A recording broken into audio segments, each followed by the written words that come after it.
ပလင်းခွန်ထဲသို့ကျွံကြခြင်း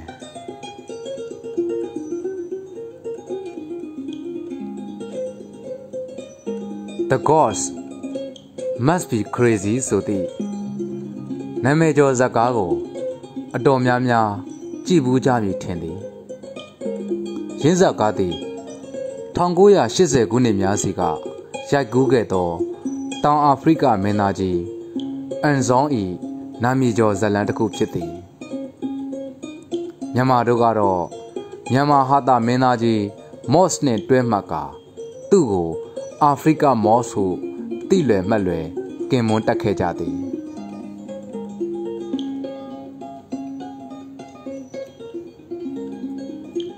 တိလောက်ကြပြီဖြစ်ပေမဲ့ဇလန်းအစာပိုင်းလေးကိုအနှဲငယ်ပြောပြခြင်းသည်ဇလန်းထဲတွင်တောအုပ်ကြီးတစ်ခုထဲ၌ပျော်ရွှင်အေးချမ်းစွာနေထိုင်ကြသောမျိုးနွယ်စုတစ်စုရှိသည်သူတို့ဓလေ့သူတို့စရိုက်သူတို့ဘာသာစကားသူတို့စီမင်းစည်းကမ်းနဲ့သူတို့ကိုယ်တိုင်အုပ်ချုပ်ကာလွတ်လပ်အေးချမ်းစွာနေထိုင်ကြသည်တနေ့တော့သူတို့နေရာဒေသသို့ကောင်းကင်မှပလင်းကွန်တစ်လုံးပြုတ်ကျလာသည်ရဟတ်ရင်ပေါ်မှရဟတ်ရင်မူကကိုကာကိုလာတောက်ပြီးပလင်းကွန်ကိုအောက်ပစ်ချလိုက်ခြင်းဖြစ်သည်ထိုထူးဆန်းသောပလင်းကွန်ကိုမင်းသားကြီးတွေ့ကာမိသားစုရှိရာယူဆောင်လာခဲ့သည်မမြင်ဘူးမတွေ့ဘူးသောအထူးဆန်းပစ္စည်းတစ်ခုရောက်လာသည်ဆိုတော့အလုံးကတအံ့တအောငေးမောကြထိတွေ့ကင်တွေ့ကြည့်ကြရင်သူတို့ပျော်ကြသည်နောက်တော့လူကြီးသူမများနဲ့ကလေးများကမကြံပုံစံအမျိုးမျိုးအသုံးပြုကြသည်ထိုပလင်းကွန်ဖြင့်တစ်သည်ခွဲသည်အဝတ်ထုသည်လျှော်လိတ်သည်ကျိုးကျစ်သည်အမုံကျိတ်သည်ပလင်းထိတ်ဝကိုလေမှုတ်၍တန်စင်ဖော်သည်အရာဝတ္ထုကတခုတည်းဖြစ်တော်လဲနေရာအမျိုးမျိုးတွင်ပုံစံအမျိုးမျိုးနှင့်အသုံးဝင်သောထိုပလင်းကွန်သည်မိသားစုတစ်ခုလုံး၏တဲကြေကြိုက်ဖြစ်လာတော့သည်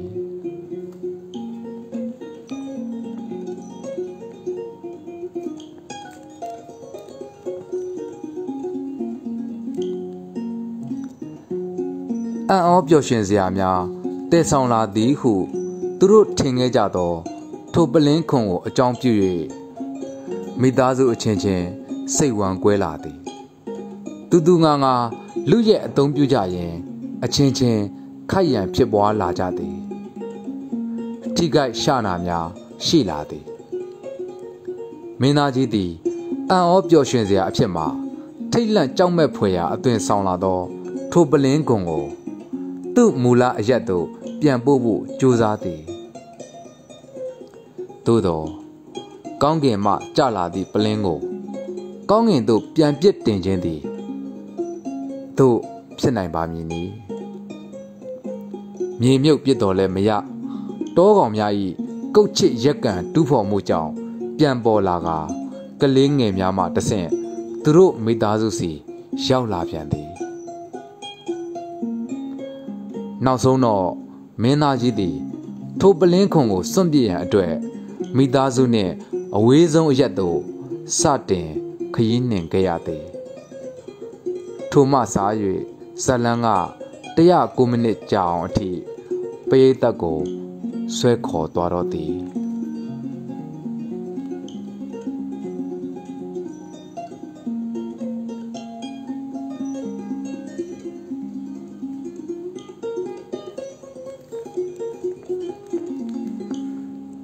ဒီဇလန်အကြောင်းကိုပြောနေရင်းမှာပဲ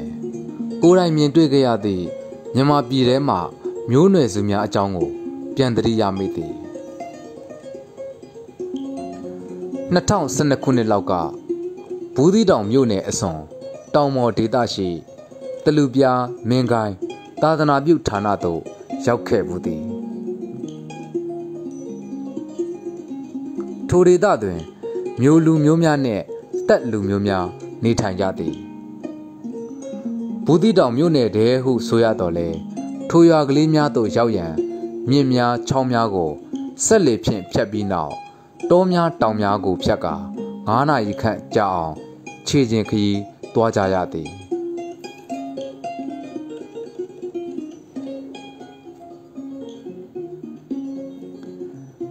10 အိမ်15 အိမ်မှစ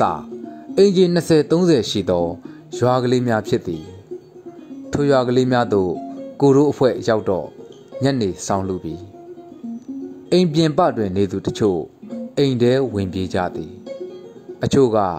အိမ်ထဲကချောင်းကြည့်နေကြသည်ကိုတို့ဖွဲ့က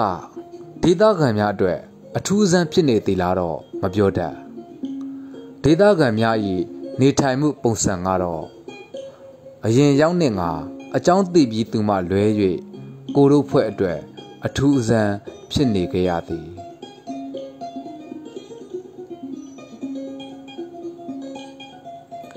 အဘဲကြောင့်ဆိုတော့သူတို့၏ခန္ဓာကိုယ်တွင်အဝတ်မပါကြသောကြောင့်ပဲအဝတ်မဝယ်နိုင်လို့လားဟုစူးစမ်းမိတော့လေထို့တော့မဟုတ်သူတို့ဓလေ့အရာကိုအဝတ်မဝတ်ကြခြင်းဖြစ်သည်ဟုသိရသည်အိမ်နေရင်အဝတ်မဝတ်ကြတော့လေ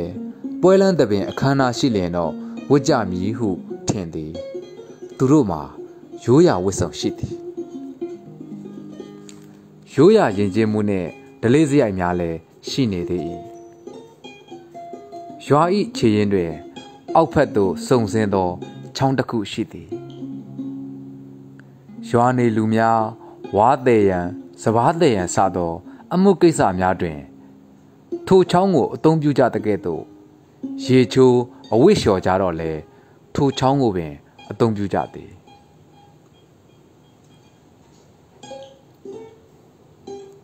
ကိုတို့ရောက်တော့ထိုချောင်းထဲမှာပင်ရေသွားချိုကြရသည်မြင်ခဲ့ရသမျှသောယောက်ျားမိန်းမကလေးလူကြီးအကုန်ထိုချောင်းထဲသို့ရေလာချိုးသူမှန်သမျှတွင်အဝတ်မပါပါသို့တော်လည်းမြည်သူကားမျှအဝတ်မပါခြင်းကိုအထူးဆန်းလုပ်ပြီးရှက်မနေကြပျော်ရွှင်မှုအပြည့်လွတ်လပ်မှုအပြည့်ဖြင့်လုံခြုံစိတ်ချစွာရေချိုးပြီးပြန်သွားကြသည်ကြီးဖြစ်သည်သူတို့သည်မြည်သည့်အသစ်ဆန်းကိုမျှမမျော်လင့်မတောင်းတပဲမြည်သူတဦးတယောက်၏နှောင့်ယှက်ခြင်းကိုမျှမခံရပဲစိတ်ချမ်းသာမှုအပြည့်ဖြင့်နေထိုင်ကြသည်ကိုမြည်သူမျှမငြင်းနိုင်ပါပေ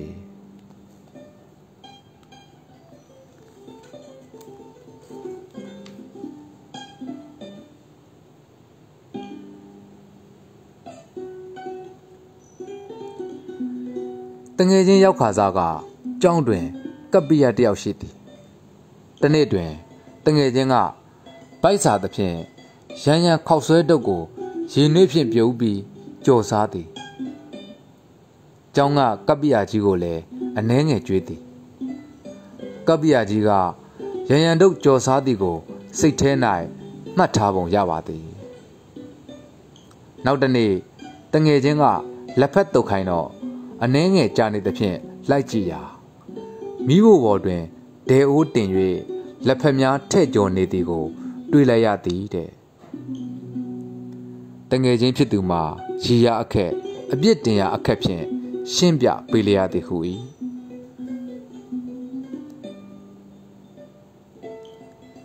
အခြားတငယ်ချင်းတယောက်၏အတွေ့အကြုံမှာလည်းတစ်မျိုးဖြစ်သည်ရွာသားများကိုအင်ကြီးဝေတော့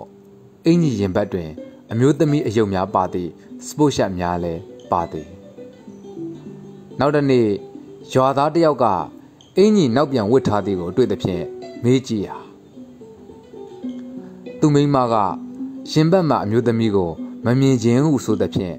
နောက်ကျောကိုပို့ထားပြီးအင်ကြီးကိုနောက်ပြန်ဝေရသည်ဟုဖြေတဲ့အင်ကြီးကိုအတက်ပြန်ဝယ်ခိုင်းအောင်မည်ဟုစဉ်းစားမိတော့လေလင်မယားပြဿနာတက်မိဆိုသောကြောင့်ထိုအတိုင်းပင်ကြည်နေလိုက်ရသည်ဟုတငယ်ချင်းကရှင်မောတန်ဖြင့်ပြောပြသည်ကိုနားထောင်ခဲ့ရဖို့သည်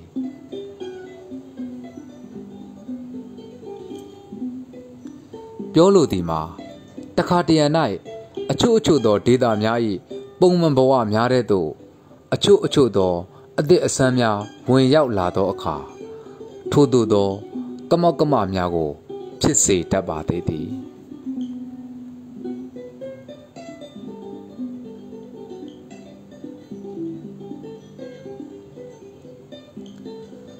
ကဘာပေါ်ရှိလူသားတိုင်းအလိုချင်းအတောင်းတဆုံးအရာကိုပြပါဆိုလျင်စိတ်ငြိမ်းချမ်းပျော်ရွှင်မှုဖြစ်မိထင်ပါသည်ထို့ကြောင့်ပင်ကဘာရရရှိဒေတာအသီးသီးလူအမျိုးမျိုးတို့သည်မရသေးသောပျော်ရွှင်ငြိမ်းချမ်းမှုများရရှိလာအောင်ရပြီးသားပျော်ရွှင်ငြိမ်းချမ်းမှုများမပြောက်ပြက်မဆုံးရှုံးရလေအောင်ကိုနီးကိုဟန်ဖြင့်နှိစ္စတူဝကြိုးပမ်းရှာဖွေနေကြခြင်းဖြစ်သည်ထုတ်ကုန်အသည့်အစမ်းများခေတ်ပေါ်လူသုံးကုန်ပစ္စည်းအသည့်အစမ်းများထူးဆန်းထွေလာဤပညာအသည့်နှင့်လူတို့၏စိတ်ကိုတိမ်မူလာအောင်စွမ်းဆောင်နိုင်စွမ်းသောဂီတပကြီးစသည့်အမှုပညာပစ္စည်းများအပါအဝင်ရုပ်ဝတ္ထုပစ္စည်းအသည့်အစမ်းအမျိုးမျိုးတို့ကိုစမ်းသပ်တီထွင်ထုတ်လုပ်တင်သွင်းအသုံးပြုနေကြစေဖြစ်သည်နောင်တွင်လည်းလူတို့စိတ်ကိုပျော်ရွှင်စေသည်ဟုထင်မှတ်ရသမျှသောထူးဆန်းထွေလာဤပညာများဖြင့်အံ့ဩမှင်သက်ဖွယ်ရာအရာဝတ္ထုပေါင်းများစွာကိုစမ်းသပ်ထုတ်လုပ်ဖြန့်ဖြူးကြပါလေဦးမည်ထို့သို့ပျော်ရွှင်မှုကိုရှာဖွေကြရာတွင်ကိုယ်တိုင်ဖန်တီးရယူကြသူများလည်းရှိသကဲ့သို့သူတစ်ပါးပေးသောပျော်ရွှင်မှုဟုထင်ရသည့်အရာများပေါ်တွင်စီမျောလိုက်ပါတာယာနေကြသူများလည်းရှိသည်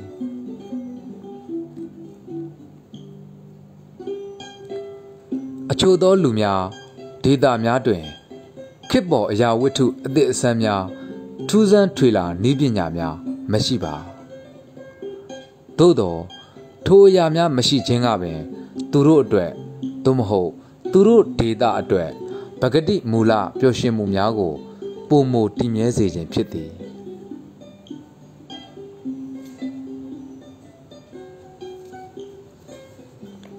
သူတို့၏နေထိုင်ပြောဆိုပုံဝတ်စားဆင်ရင်ပုံတွေးခေါ်ယူဆပုံများနှင့်နေ့စဉ်သုံးစွဲသည့်အရာဝတ္ထုပစ္စည်းများသည်ခေတ်ပေါ်ပစ္စည်းများမဟုတ်သဖြင့်သူတို့ကိုခေတ်မမီခေတ်နောက်ကျကြံခဲ့သည်ဟုပြောကောင်းပြောနိုင်သည်သို့သောထို့သောထူးဆန်းထွေလာအရာများမထိရမကန်ရမသုံးဆွဲရသဖြင့်မပျော်ရွှင်ကြဟုတော့မည်သူကားမျှတတ်အပ်သေးကြမပြောနိုင်ခေတ်ပေါ်အရာများဖြင့်သူတို့စိတ်ကိုပျော်ရွှင်အောင်လုပ်ပေးနိုင်လိမ့်မည်ဟုလည်းမည်သူကားမျှအာမမခံနိုင်ပါကိုတုံးလုံးချွတ်၍ရေချိုးတာခြင်းတူတော်ညာစမ်းကြောင်းထဲတွင်ရေချိုးရသည့်လွတ်လပ်မှုမျိုးနှင့်ရေချိုးကန်းထဲတွင်ရေချိုးရသည့်လွတ်လပ်မှုမျိုးလုံးဝတူညီနိုင်လိမ့်မည်မဟုတ်ပါ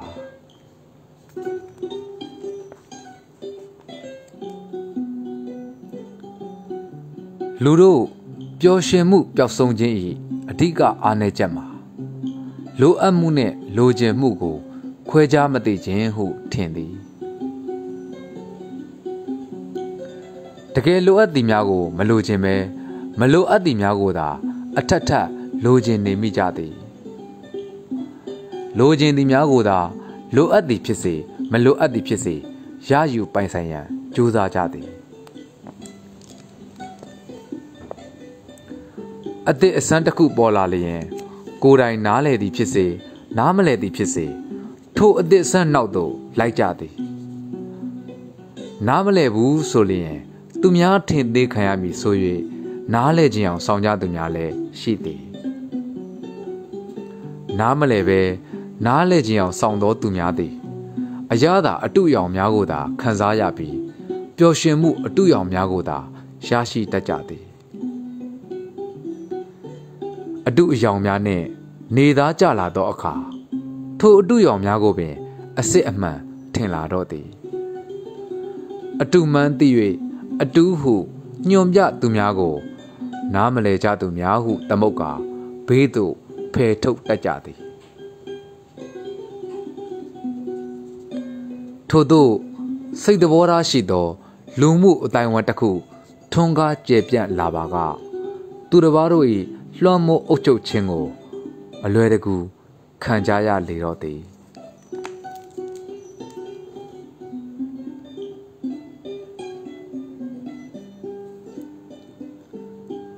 အဓိကတရားခံမှာမူလပဂတိပျော်ရွှင်မှုကိုမသိခြင်းမခံစားတတ်ခြင်းနဲ့ပျော်ရွှင်မှုအသည့်အဆန်းတို့ကိုတောင်းတခြင်းခံစားလိုခြင်းတို့ကြောင့်ဖြစ်သည်ထိုအခါလွှမ်းမိုးချုပ်ကင်လိုသူတို့ကမူလပဂတိပျော်ရွှင်မှုများကိုဖုံးလွှမ်းမေးလျော့သွားအောင်ပျော်ရွှင်မှုအသည့်အဆန်းတို့ကိုဖန်တီးပေးတတ်ကြ၏ပျော်ရွှင်မှုအသည့်အဆန်းနောက်လိုက်လေလေမူလပဂတိပျော်ရွှင်မှုနှင့်ဝေးလေလေဖြစ်သည်ရှိနေသေးသောပျော်ရွှင်မှုများကိုခင်မမီတော့ဟုထင်လာတတ်ပြီးထိုပျော်ရွှင်မှုများ၌သူတို့မမွေ့လျော်တော့မူလပဂတိအနေထားအတိုင်းပျော်မွေ့နေကြသူများကိုလည်းခင်မမီသူများခင်နောက်ကြသူများဟုမြင်လာသည်ပိုဆိုးသည်မှာခင်မမီခင်နောက်ကြသူများဟုမြင်ုံသာမကသူတို့ခင်မိသလိုပါအခြားသူများကိုခင်မိစေခြင်းလာကြသည်သူတို့တွေးခေါ်သလိုအခြားသူများကိုတွေးခေါ်စေခြင်းလာကြသည်သူတို့၏နေထိုင်မှုပုံစံဓလေ့စရိုက်အတိုင်းအခြားသူများကိုလည်းလိုက်နာကြင့်ကြံစေခြင်းလာကြသည်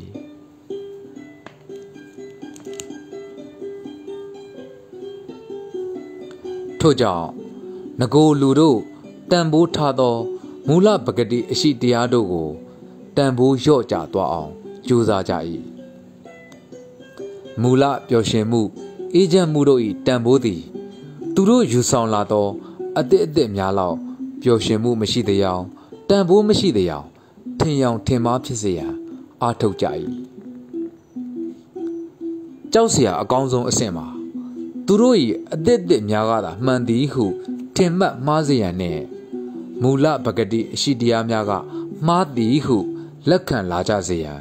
နည်းအမျိုးမျိုးကြိုးပမ်းလာကြခြင်းဖြစ်သည်ထိုအခါဉာဏ်နည်းသူအချို့ကသူတို့၏အသည့်အသည့်များကသာမှန်သည်မူလပဂတိအရှိတရားများကမှားသည်ဟုတကယ်ထင်သွားကြသည်ထိုမျှဖြင့်မရက်သေးငချင်းစီဖြင့်ငချင်းကျော်ဆိုတဲ့ကဲ့သို့နှစ်ပိုင်းကွဲသွားသောအသစ်ကိုလက်ခံသူများနှင့်အသစ်ကိုလက်မခံသူများကြားစိတ်ဝမ်းကွဲစေရန်၎င်းပဋိပက္ခဖြစ်စေရန်၎င်းစကားလုံးများရုပ်ပုံများအယူဝါဒများအဆိုမိတ်များကိုလက်နက်တပွဲတက်ဆင်ပေးကအချင်းချင်းပြန်လည်တိုက်ခိုက်စေသည်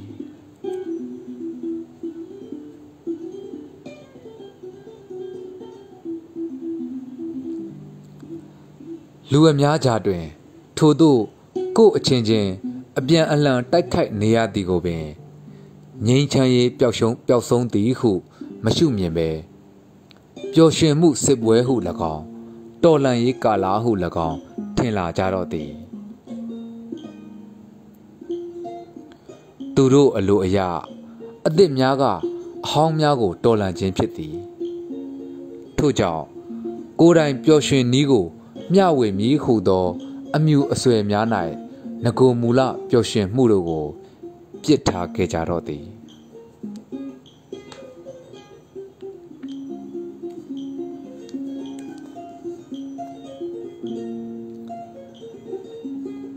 သူတစ်ပါးပေးသောပျော်ရွှင်မှုထက်သူတစ်ပါးပေးသောအေးမြမှုထက်သူတစ်ပါးပေးသောလွတ်လပ်မှုထက်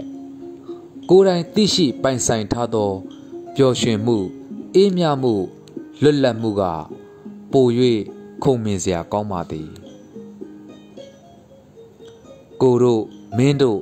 ကျုပ်တို့ခမည်းတော်ပတ်ဝန်းကျင်၌ပလင်းခွန်တစ်လုံးစီကန်၍စောင့်နေကြသူများအသင့်ရှိနေပါသည်ထိုသူများသည်တယောက်ချင်းစီ၏နေ့စဉ်အေးမြမှုတဲသို့၎င်းတမိသားစုချင်းသည်နေ့စဉ်ပျော်ရွှင်မှုတဲသို့၎င်းတရက်တရွာ၏ နေစဉ်လွတ်လပ်မှုတဲသို့၎င်းတမျိုးတနယ်တနိုင်ငံ၏နေစဉ်ငြိမ်းချမ်းမှုတဲသို့၎င်းထိုပလင်းခွန်များကိုပြစ်ချကြပါလိမ့်မည်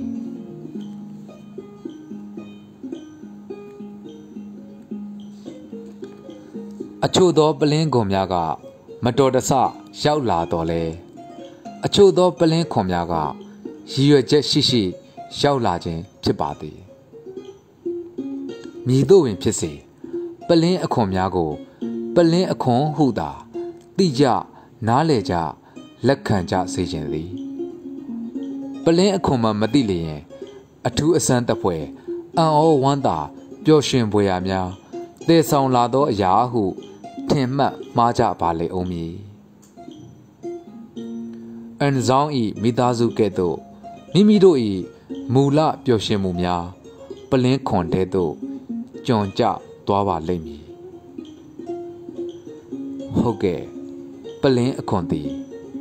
ပလင်းအခွန်သာဖြစ်ပါသည်အရှင်ကောတန်လရေဦး